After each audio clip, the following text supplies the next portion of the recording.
Hi guys, yes, man, welcome back. Yes, welcome back to where we gonna get your group home business started, and we gonna get it started right here. Yes. Hi guys, man, I love it. Y'all already know what I'm in my core. I just love just sharing tips, guys, and that's what I'm here to do, because in this video I'm going to be going over just things that can prevent you a lot of headache from when you're starting a business, just different things that I've been through, ups and downs. So I encourage you to watch the full video. I really do. And to all the people who have been watching, subscribing, and sharing, continue to do so.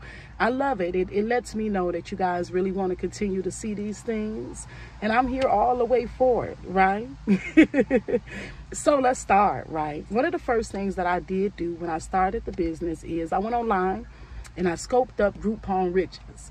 And if you follow me, then you knowing that I was on a lot of their podcasts, or a few of their podcasts, and I did some webinars with them as well in the past. But things that I haven't shared yet, and I want to share with my followers in this video, because y'all already know when I'm in my core, we gonna talk, right?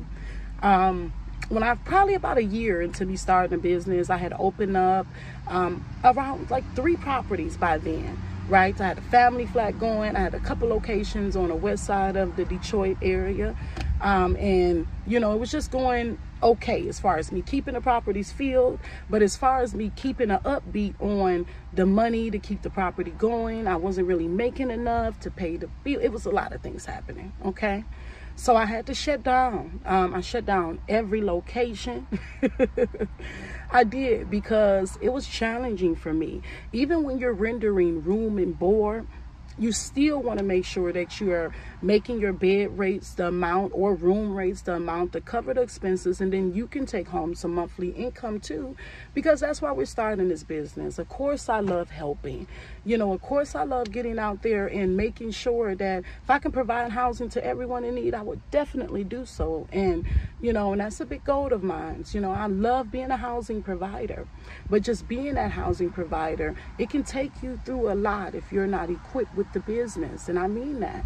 You know, and a part of the things that Group Home Riches did let us know, that you can start this business very quickly by gaining a property. You know, you can rent that property, and that's evident. You can rent when starting.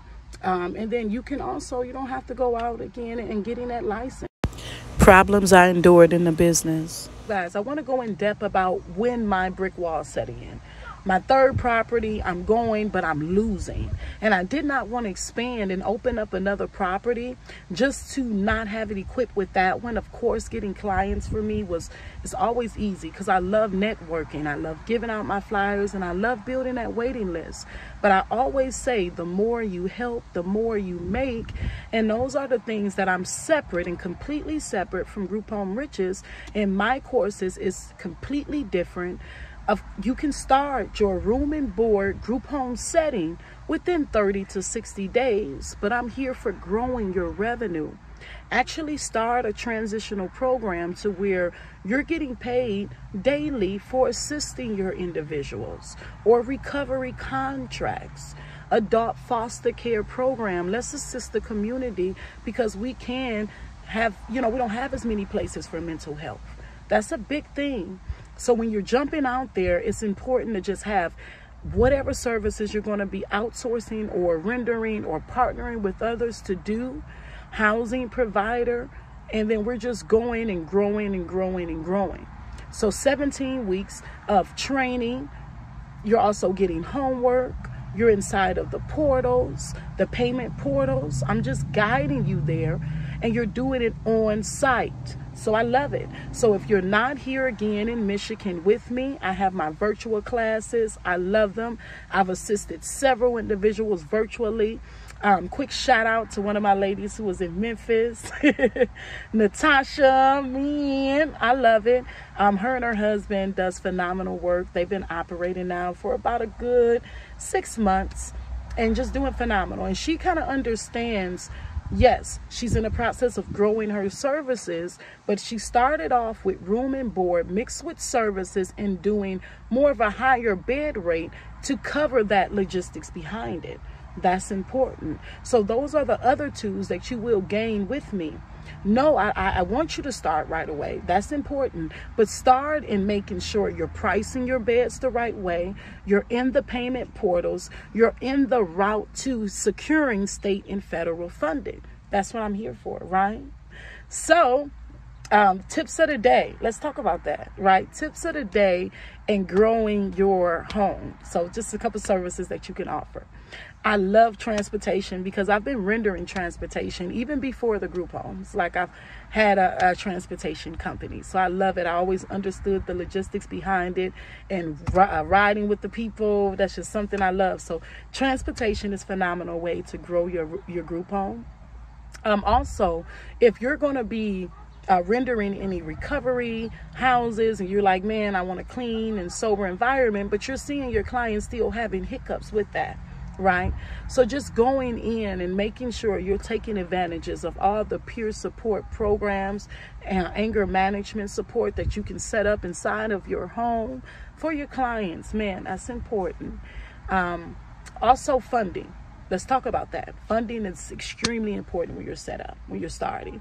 Making sure that you're hitting the right area, and I mean the right area, so you get your clients, and then you're also just making sure that it's not an issue with the area on which demographic, like if you're starting a parolee program or something. So you're just, you're in the right area, right? So area is key, and making sure that you have all of your paperwork in line. So that's important too, and you're understanding the rules and regulations behind the demographic that you're targeting, right? So you already know what I'm going to sing. I want to say thank you again. Like, subscribe. I'm going to put information about our new classes and courses we have going below this video. Book, let's talk, right? You'll get me directly. And until next video, I want you guys to like, subscribe, and enjoy. I wish you all the best of luck on your journey to starting this business. And you can do it, okay? All right.